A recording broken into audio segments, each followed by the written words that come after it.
Hi, I'm Bronte and welcome to Bronte's Book Reviews. Today I'm going to be reviewing Catching Fire, the second book in the Hunger Games trilogy by Suzanne. Before I start reviewing this book, I just want to put out a little alert there. Although I'm not going to be giving any spoilers away about this book, there will be spoilers about the last book. So if you haven't yet read the first book in the Hunger Games series, please go away and read it and then come back and check out this review. Are you all ready? Okay, so the first book ended with an absolute first. For the first time ever, two people were crowned victors of the Hunger Games. Both Katniss and Peter survived.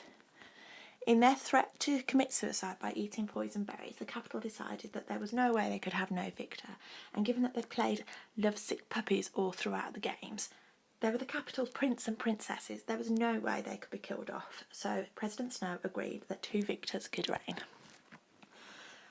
That puts us at the end of the first book, and now we move on to the second. And Catching Fire is set a few months after the Hunger Games, and we're back in District 12 in the Victor's Village, where Katniss and Peter have now moved in, and Haymitch have gone back.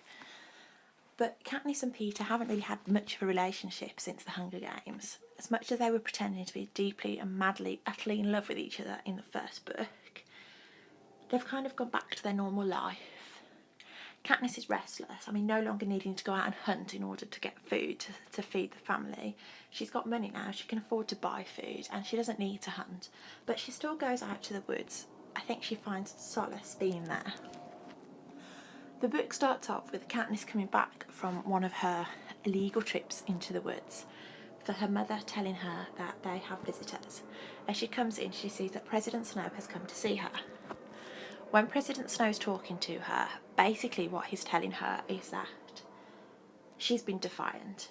Her act of defiance about committing suicide has not gone down well, and people are talking, there are murmurs of uprisings, and he doesn't like it. So, to cut a long story short, he basically threatens her family and tells her that she's got to keep up the act. When her and Peter go on the victory tour, they have got to pretend to be completely and utterly in love. They've got to not only convince everybody in the capital and in the districts, but they've got to convince President Snow. Katniss panics, but her and Peter manage to put on a really good display. They get ready to go off on the victory tour, and they're playing the lovebirds and the romantics, and they're doing their best to convince people that they're completely, utterly in love. Peter helps us along by proposing, and Peter and Katniss are going to be getting married. The Capitol absolutely loves this. The lovebirds are finally getting married. It's all romantic. It's a fantastic show. But as far as Katniss is concerned, this is just a way to convince President Snow and everybody else that they weren't being defiant. She wasn't purposely trying to cause trouble by threatening to eat the poison berries, but she was actually madly in love with Peter and just couldn't bear the thought of being without him. When Katniss and Peter go off on their tour of districts, they start at District 11 and work their way down. And Effie Trinket, who's been on the tour with them, has prepared them speeches that they're supposed to read when they go to each district, basically saying, we're sorry for your losses, but we're grateful that we're still here, and basically trying to tell people how wonderful they are and how much they love each of the districts. But the first district is District 11, and that was Rue's district. Peter starts reading the speeches. Katniss not very good with words, but halfway through he decides to change the speech a little bit, and he actually tells Rue's family that he wants to donate 1 month's money per year to the family as a way of remembering Rue and as a way of her thank you. As Katniss and Peter are about to go back into the Justice Building, Katniss stops and realises she can't not say anything. She's looking into the eyes of Rue's sisters who look like her, and she can't not address them. So she takes her place back on the middle of the stage, and she tells them that Rue was her friend and that she misses her. She tells them that whenever she looks at the flowers in the meadow by her house, she sees Rue's face, and whenever she looks at her young sister Prim, she's reminded once again of Rue. Somebody in the back of the outdoor area where everybody's gathered to listen to the speeches puts his fingers up in a salute to Katniss, and soon the majority of the people of District 11 are following suit. However, Katniss and Peter are ushered inside by Effie and some peacekeepers, but not in time to stop them from hearing that the man who started this has actually been shot and killed. Katniss is absolutely hysterical. She's scared to death that Snow is going to see this as another act of defiance, another act of rebellion, and that he's going to make good on his threats to her family. But Haymitch and Effie manage to calm her down and tell her that as long as they follow the script and carry on following the script, they're going to get through the tour okay. And they did manage it. They go from district to district and they just read off the cards that Effie has provided them, the perfect speeches. There's no more issues, no more talk of uprisings. And after the tour, they go home. One day whilst they're at home, Katniss and Gale go out into the woods hunting. More than anything, it's just a way to escape. They don't get to see each other very often because Gale now is a coal miner in the district. So Sundays are their day to spend the day together in the woods and just enjoy a bit of time on their own, reminiscing about the times when they used to have to go in to hunt. On the way back, Gale is caught by peacekeepers and he's basically tied up in the centre of the square and he's getting a whipping. Katniss hears a commotion and goes over and runs in front of Gale to protect him, but not before the peacekeeper who's whipping him catches her in the cheek with the end of the whip. He tells Katniss to move so he can carry on giving Gale his lashings, but Katniss completely and utterly refuses. She says she's not going anywhere and that he'll have to whip her first. The peacekeeper is more than happy to do this. He's not the normal peacekeeper who is in District 12. President Snow has decided he's going to bring in a load of new peacekeepers to make sure justice is restored in their district.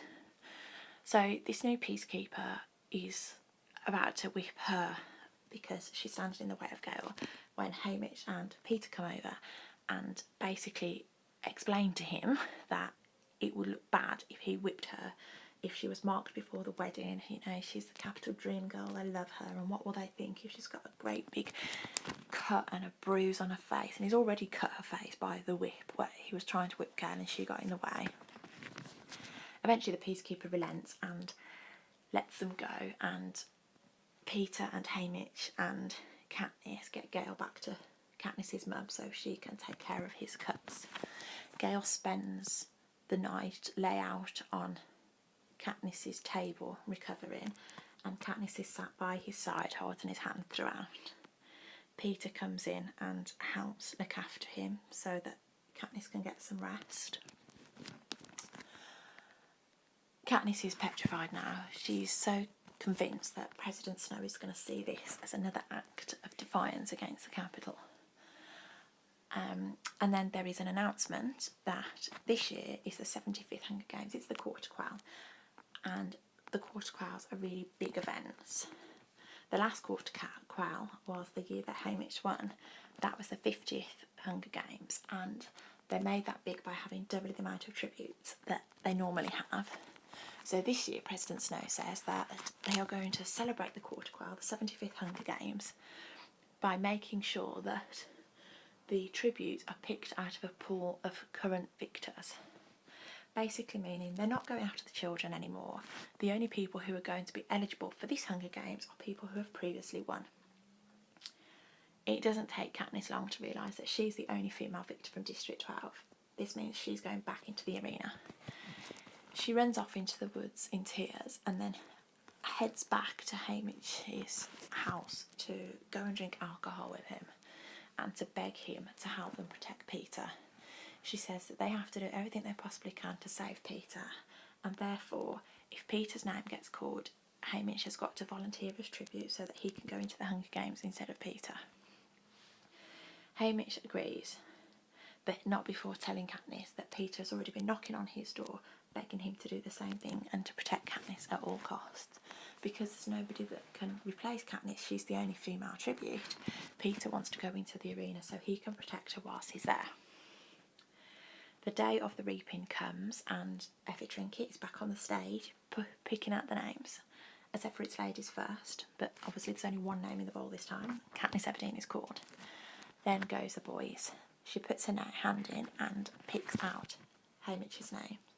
Before she can finish reading the name, Peter stands up and says, "I volunteer as tribute," which means Katniss and Peter are both going back into the arena and back into the Hunger Games.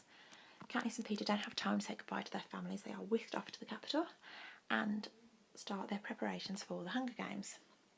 I'm not going to reveal any more of the book. I don't want to spoil anything. I don't want to give away too much of the plot. I just want to say this book is amazing. It's not as gripping as the first book, I have to admit. I did enjoy the first book more, but that doesn't mean that you shouldn't read this book. If I was going to give you a mark, I'd have given the first one 10 out of 10. This one I'd give a 9. So it's still an excellent book. It's still a really good read, and I think you should go and read it if you haven't done already. I want you to stay tuned on my channel because coming soon will be the next book of the Hunger Games, The Mockingjay. Thank you for watching my video and I hope you enjoyed it. Thanks very much everybody. Bye.